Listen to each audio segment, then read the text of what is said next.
Dudes, how we doing? Today's video, man, bit of a relaxed one if I'm honest, but really some really good tips and a bit of knowledge passed down here.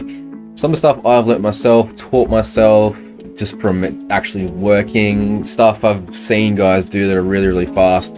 They just never drop any hints. They like try to keep these little secrets to themselves like that to, I guess, help their runs. But man, I'm more of a guy who likes to help anyone who needs it.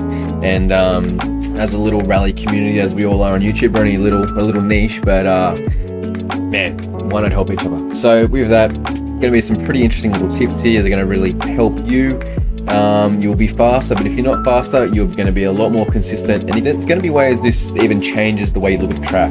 This will present more ways to look at tracks in different lines to take, different opportunities for, you know, you could even turn corners that are 1 and 2 into one corner, stuff like that. Just a very different way you can approach a stage after this. If any of these help you, or you didn't really even know that they were a tip or a trick, or even if I've explained it in a nice way, please leave a like. It really helps the channel. And with all of that said, let's get into it. And yeah, man, had a lot of fun putting this together, so hope you guys enjoy it.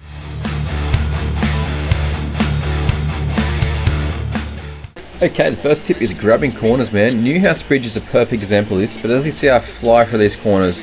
I've got really good speed, really good control, but if you actually take away what I'm actually doing here, it actually changes the whole way I'm taking this stage. So let's look at how you'd normally approach this, right? I'm just driving along, see the edges of the corners, I'm actually missing them, and that's how a lot of guys would approach this, right?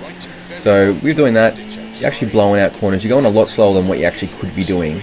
So it's really limiting your time just on this first section of the stage. Looking at the chase cam, if you look at my front left wheel there, I'm hooking into the corner. The front right wheel here, hooking into the corner, and the front left again, hooking into the corner. What this actually does, man, so let's watch it without hooking into the corner. You can see how much I'm blowing out corners and a lot less speed carried through. But what it actually does is think of that wheel, right? So whatever wheel it is that you're slotting into a corner, try and think of it as, so I'm going on a left hand here, right? You want to get your left hand wheel onto the edge of the bank, and what it's actually doing is grabbing the edge of the bank and holding your car on that line, basically. So think of it as, I don't know, say climbing a ladder or climbing a bar sideways. What you're doing is you're shuffling across like this, right? Same sort of principle with the wheel. It's just grabbing that edge, holding that car on the edge as you continue around that corner. Otherwise, if you're on the edge, on the top of the edge, sorry, all you're really doing is you're just going along the edge, sliding off to the side, and you have to go down in speed. Whereas grabbing the edge, you're really continuing on and holding a lot more speed. So much so that in a section like this, you can actually go up a gear because you've got so much just grip holding in with that little core, if that makes sense, right? So let's take a look in slow-mo. So you can see I'm sticking that wheel right on the edge of the bank there, right? And it's really holding the car on a really nice line. Here as well, I've just got that wheel dipped over the edge. It's guiding the car around, and I'm holding a lot more speed throughout this section if you go back for the previous two examples, right? Same here as well. The front right, just tipping over the edge, and it's just grabbing the car, man, holding it in here. Usually on this section here I actually go up into probably 4th gear. Without it, you're stuck in 3rd basically. But yeah, again here, ignore the sign. But yeah, that's a perfect example of hooking corners.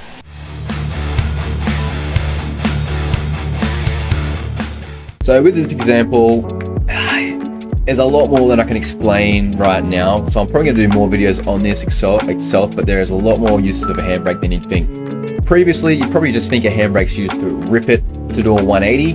There is so much more than that, I can promise you. So I'll just show the example of what a 180, an obvious 180, right? So just a casual 180, just to do literally just a 180, a quick way to get around a corner, yeah? Well, let's get into more uses for this. For example number 1, basically, man, this one is used for an all-wheel drive car. So majority of rally cars that guys use are all-wheel drive, right? This is going to appeal to you. Perfect.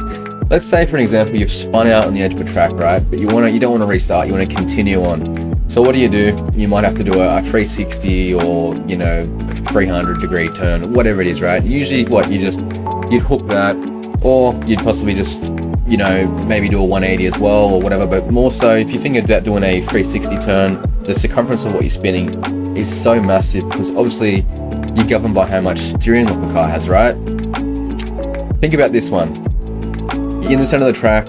What you could do, literally rip up an e-brake, hold the e-brake, hold the throttle at the same time, And what that's going to do is lock up the rear wheels, but the front wheels will continue to spin. So you can literally do a 360 on the spot. Pivoting in one spot, man. Use this in Monte Carlo, for example. Rocks on one side, guardrail on the other. What we'd usually do, you have to do some weird shuffle. Nah, man, on the spot, 360, get going straight away. This is just an example in action. So here, I've got it fully locked. I'm trying to turn it on the track, but you can see it's just a huge circumference, man. So what we do, we grab a fistful of e-brake here, throttle maxed, or tapping it, but max usually, and look at that. Literally spinning on the spot like a freaking Beyblade, man.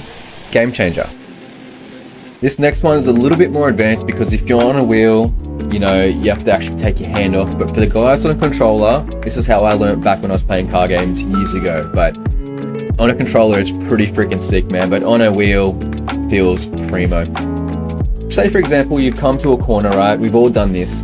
You've come in on such an aggressive angle on the previous corner that the next one is you slot in such on an aggressive angle that the car's right on the edge of spinning out. Or even then, if you didn't do anything, it's gonna spin out, right? But what you can do, you obviously feel this. It's a bit of a feel thing, so you when you get used to the car, but you'll see when it's right on the edge of like teetering to just looping out. What you can do is take that hand off the wheel, grab an e-brake, and honestly, just a tap, man. Just one little tap like that, and the car will go from being max sideways to going bang, slot back right in. I use this on so many videos.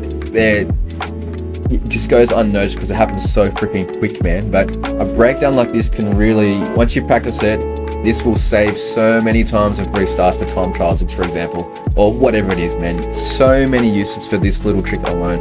So let's just show this an example and you'll see how quickly it actually pulls the car out of that almost spinning out sort of angle to go on bang, slotting straight in.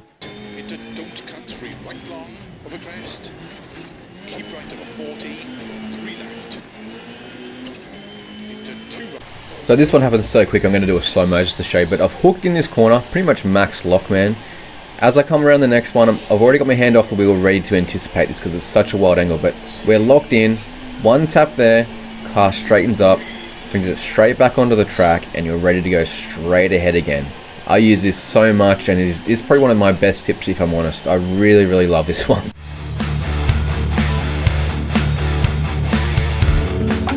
Scandinavian flicks, man. So basically, pretty self-explanatory, sort of.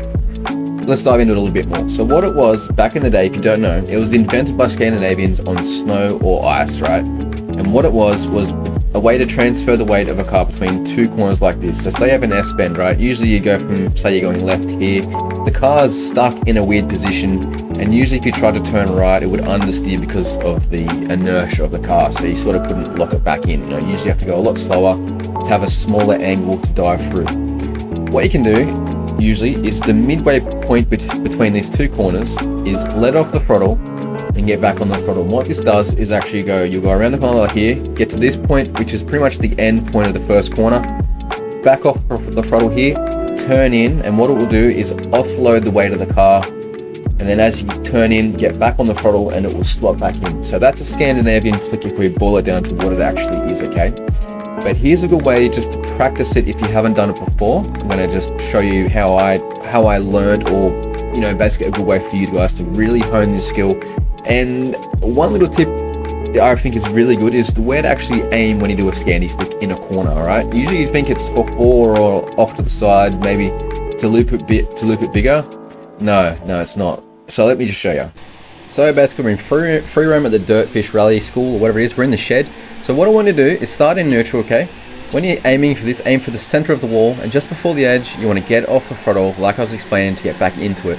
You do the same for pretty much most things. Aim for the center of the point of the corner or the apex. That's the perfect way to start a Scandi flick. Okay, slow-mo time. So what I've done, left turn, off the throttle, one little tap just to bring it a bit more in line, but you don't have to do that. But then back on the throttle after the initial let off. Still holding the throttle, or you can tap it if you want just to maneuver the car a bit more, but that is pretty much in a nutshell a Scandinavian flick. All it is basically being able to transfer the power to pretty much change the inertia of the car or the angle of what your car is doing. This is more so used in snow and stuff, but I use this a lot in dirt because of my driving style is very loose and very aggressive, as you guys know, so I like to really use like the angles and drifting around corners basically. But yeah, again, I've done the same thing here. Aim for the center, off the throttle, turn back in, and then turn back the opposite way, and then back on the throttle. And all it does is just giving me a better angle, right? But let's get into another way you can use a Scandinavian flick. So this one is a McRae special, man. This is something I really learned by watching how he used to drive his rally cars. There's a lot of other guys that do it, but McRae had a very aggressive turn. So I'm coming dead smack at a hairpin, man, or even maybe a 1 right, but hairpins this is pretty much a lot better for. You come in, you know, banging down the gears to get a better entry point to the corner, and usually just, you know, you get around to the center there and just slowly get around, right? On a gravel stage or dirt or snow, whatever, this really hinders because you're going to get a lot of understeer from the front end trying to push. So you're only going very, very slow around that corner, right? I'll show you an example of what I mean just now. So the wood pile in the Dirtfish Rally Yard's a pretty good example, man. Banging down the gears, like I said, trying to go slow, so much front end push, just a very, very slow way to take that corner, okay? But let's try and think of this with a Scandinavian flick involved. So the Scandinavian flick entry into a hairpin, man, is a very good way to do it, but you have to really change your mind on how you think about entering a corner, okay? Typically, you'd come in braking with engine braking or just going down the gears to get a slower corner. But this one, I want you to enter with a lot more speed than you'd think, so much so that if you mess this up, you're gonna go straight through the corner and push straight through. But think about this, coming into the corner, Scandinavian flick a lot earlier, right? Holding probably an extra gear than what you'd use. As you come around into the corner, you want to Scandi flick, get into nearly a 180 position, and you want to think about the car as it's facing the opposite way this way here. It's actually fighting for traction the opposite way. So what that's doing is actually slowing your car down by going backwards with the wheels, you know, going forward. So it's automatically like a brake, but what it's doing is while you're going backwards, you can already set up to get around the edge of the corner like that. Just a little bit of steering, because it's all-wheel drive, remember? Just a little bit of steering and you can sort of get in around that corner, and you'll have a way quicker entry and a way quicker exit as well. So let me just show you an example, because it's hard to explain, man.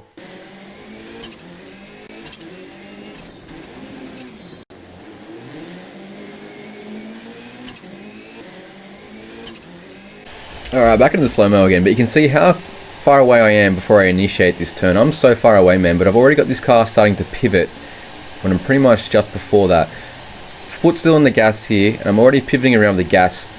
Manipulating the steering wheel just a little bit, as you can see. A little bit of right there, just to hold it on to get the exit. And this is so much quicker, man, compared to the two, hey.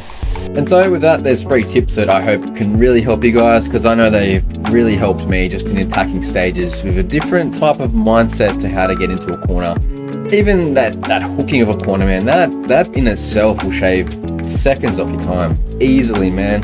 And even like, you know, a handbrake to do a 360 on the spot, dude, so many more uses with a handbrake as well. You know, drift extensions, holding a bit, there's so much stuff, man. But if any of these have helped you in any way, shape or form, please consider a like down here. It really does help me, really helps the video. And yeah, man, as you guys know, I'm pretty honest with how I do stuff. If you have any questions or whatever, feel free to ask me in the comments.